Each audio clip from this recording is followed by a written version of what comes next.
శేషు భారతదేశంలో ఉన్న 130 కోట్ల ప్రజల్లో ఇంచుమించు 40% మహిళలు ఉన్నారు.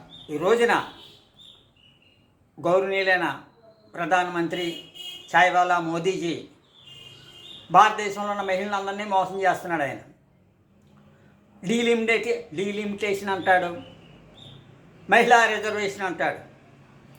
ఇప్పుడున్న భారతదేశంలో ఉన్న లెక్కల ప్రకారం భారతదేశంలో 5,000 కులాలు ఉన్నాయి. ఒక తెలంగాణలోనే 350 కులాలు ఉన్నాయి. ఒక బీసీల్లోనే ఆంధ్రప్రదేశ్లో 250 కులాలు ఉన్నాయి. ఏ కులానికి ఎన్ని సీట్లు ఇస్తాడు ఈయన? మోదీ గారు ఏ కులానికి ఎన్ని సీట్లు కేటాయిస్తాడు? ఒక భారతదేశంలోనే 5,000 కులాలు ఉన్నాయి, తెలంగాణలో 350 కులాలు ఉన్నాయి, ఆంధ్రప్రదేశ్లో ఒక వెనకబడి తరగతుల్లోనే 250 కులాలు ఉన్నాయి. ఓ కులానికి సీట్ ఇస్తే రెండో కులానికి కోపం వస్తుంది.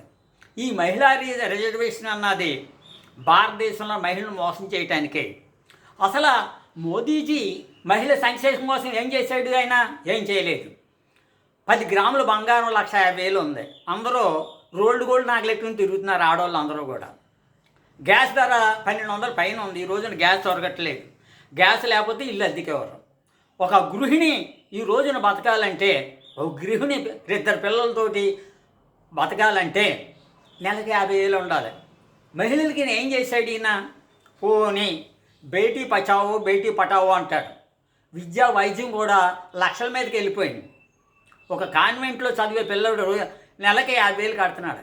అలాగే మెడికల్ కాలేజ్ సీటుకి 50 లక్షలు పెట్టారు. బేటీ బచావో బేటీ పచావో అంటాడు. ఆ మహిళలకి ఏం చేశాడు? ఎంతమంది మహిళలకి ఉద్యోగాలు ఇచ్చాడు? మన భారతదేశంలో రైల్వేని 50% ఆటో వాళ్ళకి అమ్మేశాడు, విశాఖపట్నం ఫ్యాక్టరీ అమ్మేశాడు, అలాగే ఇండియన్ ఎయిర్లైన్స్ అమ్మేశాడు, అన్నీ అమ్మేస్తున్నాడు. మరి ఉద్యోగాలు ఎక్కడేస్తాడు ఈయన? ఇప్పుడు రాజకీయాల్లో 33 రిజర్వేషన్ అంటాడు. ఏ కులానికి ఎన్ని సీట్లు ఇస్తాడు ఈయన? ఇప్పుడున్న డీలిమిటేషన్ ప్రకారం ఈయన ఆ బిల్లు శాంక్షన్ అయితే మొత్తం 270 మంది మహిళలు ఎంపీలు అవుతారు. దానివల్ల లాభం ఏంటి? ఒక ఎంపీగా పోటీ చేయాలంటే ఈ రోజున 2,000 కోట్లు ఉండాలి. ఒక ఎమ్మెల్యేగా పోటీ చేయాలంటే 500 కోట్లు ఉండాలి. అంత డబ్బు మహిళల దగ్గర ఉందా? భర్తలు ఇస్తారా? కొడుకులు ఇస్తారా? ఎక్కడి నుంచి ఇస్తారు? ఇప్పుడు ఉన్న పొలాలే లాగేసుకుంటున్నారు ఆడవాళ్ళ దగ్గర. అలాగే ఆ ఫ్యాక్టరీని ఈ ఫ్యాక్టరీని మహిళల దగ్గర ఉన్న పొలాలే లాగేసుకుంటున్నారు. ఈ రోజున ఓ గృహిణి బతకాలంటే భర్త సహాయం ఉండాలి, కొడుకులు సహాయం ఉండాలి, అందరి సహాయం. ఎందరో మహిళలు అనాథ శరణాలలోని రోడ్ల మీద మహిళలు పడుకుని నిద్రపోతున్నారు. అందరికి కనపడలేదు ఈయనకి.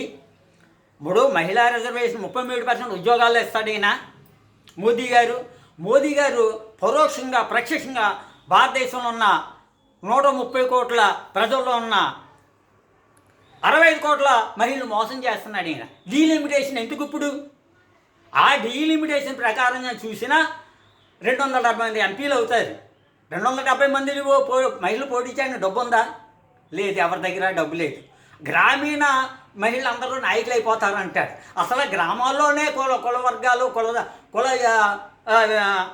కుల ఉద్యమాలు ఎక్కువ, కుల వ్యతిరేక వర్గ పోరాటాలు ఎక్కువ, కుల పోరాటాలు ఎక్కువ గ్రామాల్లోనూ ఉన్నాయి.